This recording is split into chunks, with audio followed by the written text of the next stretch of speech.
সুপ্রিয় নবম শ্রেণীর শিক্ষার্থী, তোমাদেরকে ওয়েলকাম জানাচ্ছি ডি স্কুল পিটিতে। আমরা গত ক্লাসে দেখেছিলাম বিদ্যালয়ের গ্রন্থাগারের প্রয়োজনীয় বই সংখ্যা কম। আজকে দেখব বিদ্যালয়ের সামনে শব্দ দূষণ যে সমস্যাটা আছে, এই সমস্যাটার সমাধান দেখব।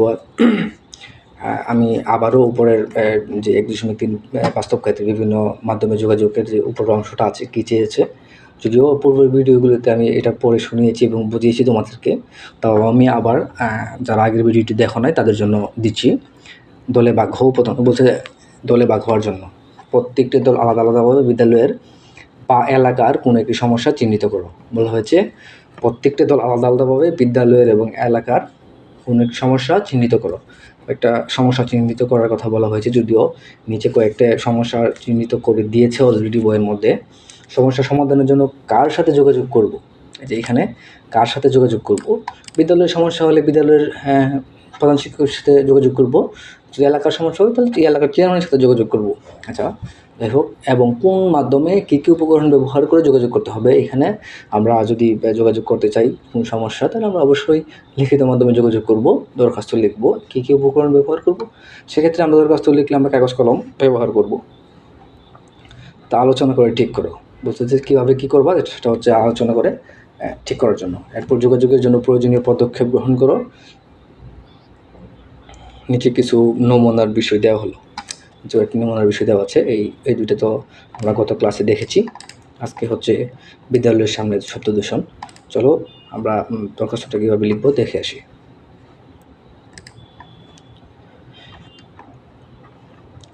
এই যে আমরা চলে আসছি বিদ্যালয়ের সামনে শব্দ দূষণ, যার সাথে যোগাযোগ করব প্রধান শিক্ষক, যা একটু আগে তোমাদেরকে বলেছি, যে মাধ্যমে যোগাযোগ করব লিখিত মাধ্যম, যে উপকরণ ব্যবহার করব কাগজ কলম।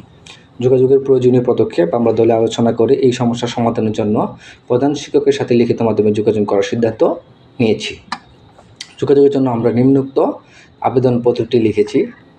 এখানে যে আমি আবারও বলছি, প্রতিটা ভিডিওতে আমি বলতেছি যে অ্যাপ্লিকেশনের ফর্মেট ঠিক রাখতে হবে, মার্জিন ঠিক রাখতে হবে, দাড়ি কমা ঠিক রাখতে হবে।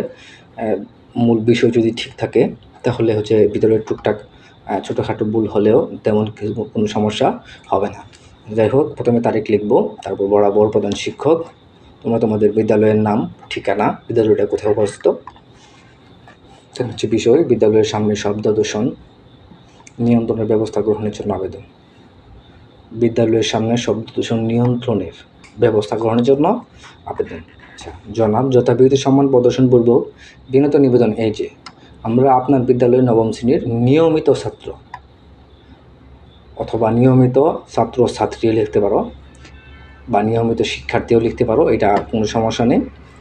আচ্ছা, আমাদের বিদ্যালয়টি রাস্তার পাশে অবস্থিত হওয়ায় রাস্তায় চলাচলরত বিভিন্ন যানবাহন ও যানবাহনের হর্নের উচ্চ শব্দের কারণে বিদ্যালয়ের অতিমাত্রায় শব্দ দূষণ হচ্ছে।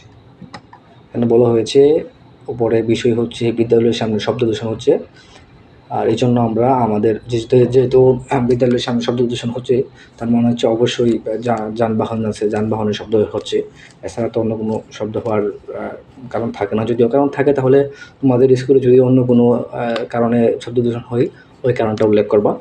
আমাদের বিদ্যালয়ের রাস্তার পাশে অবস্থিত হওয়ায় রাস্তায় চলাচলরত বিভিন্ন যানবাহন এবং যানবাহনের হর্নের উচ্চ শব্দের কারণে বিদ্যালয়ের অতিমাত্রায় শব্দ দূষণ হচ্ছে, যার ফলে লেখাপড়ার ব্যাঘাত ঘটছে। এমন তো অবস্থায় রাস্তার এই যানবাহনের শব্দ দূষণ নিয়ন্ত্রণের জন্য ব্যবস্থা গ্রহণ করা অত্যন্ত জরুরি।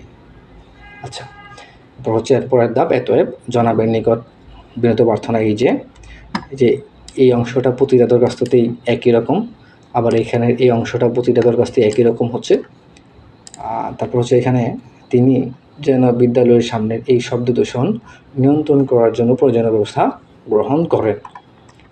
নিবেদক নবম শ্রেণীর শিক্ষার্থীদের পক্ষ থেকে মাসুদ রানা, নবম শ্রেণী, রোল নম্বর নবম শ্রেণী। এখানে না দিলেও হয়, দরকার নেই, যেহেতু উপরে নবম শ্রেণীর শিক্ষার্থীদের পক্ষে লেখা আছে, এখানে না দিলেও সমস্যা নেই। এটা এক কথা দুবার হয়ে যাচ্ছে, রোল নম্বর। তো থ্যাংক ইউ সো মাচ।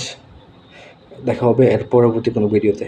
সে পর্যন্ত ভালো থেকো, সুস্থ থেকো, আল্লাহ হাফেজ।